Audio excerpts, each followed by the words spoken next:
सलाम मेरे अजीज़ लिसनर्स। हमारा आज का नॉवल एक जेंटलमैन हीरो की कहानी है।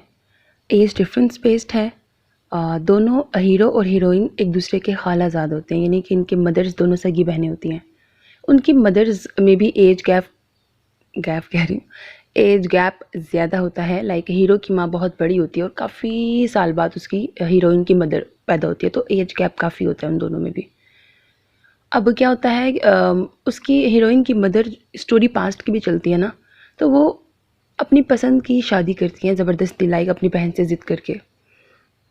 बाद में उनका डिसीजन गलत साबित होता है, क्योंकि उनका जो शौहर होता है वो शराबी होता है, जवारी होता है, लाइक हर तरह के ऐब होते हैं उसके अंदर। बहरहाल फिर जो हीरोइन है वो अभी 4 साल की ही होती है, 3 या 4 साल की, कि उसकी मदर की डेथ हो जाती है और फिर ये आ जाती है अपनी खाला के पास। अब खाला के आगे से 2 बच्चे हैं, एक हीरो और एक हीरो की बड़ी बहन।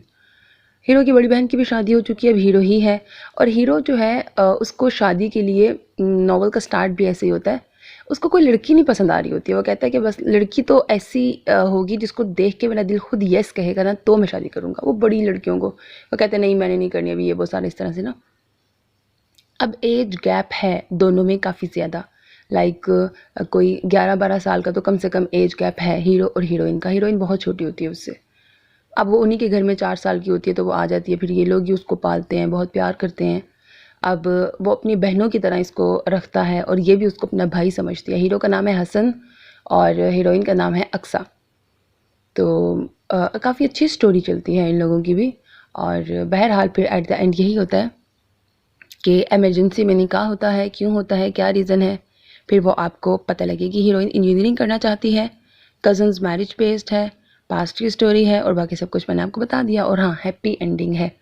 अब नॉवल की स्टोरी बहुत इंटरेस्टिंग है, उम्मीद है आपको पसंद आएगी। अपना बहुत ख्याल रखिएगा। नेक तमन्नाओं के साथ अल्लाह हाफिज़ and don't forget to subscribe to my channel because that's how you can encourage me. और हाँ, हीरोइन के फादर का भी बहुत बड़ा रोल होगा इस नॉवल के अंदर, ठीक है। यानी कि वो होता, उसके अंदर सारे वो नेगेटिव ट्रेट्स तो होते हैं उसके अंदर, लेकिन वो बीच में तो छोड़ के चला जाता है और उसकी मदर की डेथ भी हो जाती है। लेकिन जब हीरोइन बड़ी हो जाती है ना, तब उसकी वापस से एंट्री होती है, फिर उसका काफ़ी ज़्यादा रोल होगा इस नॉवल के अंदर।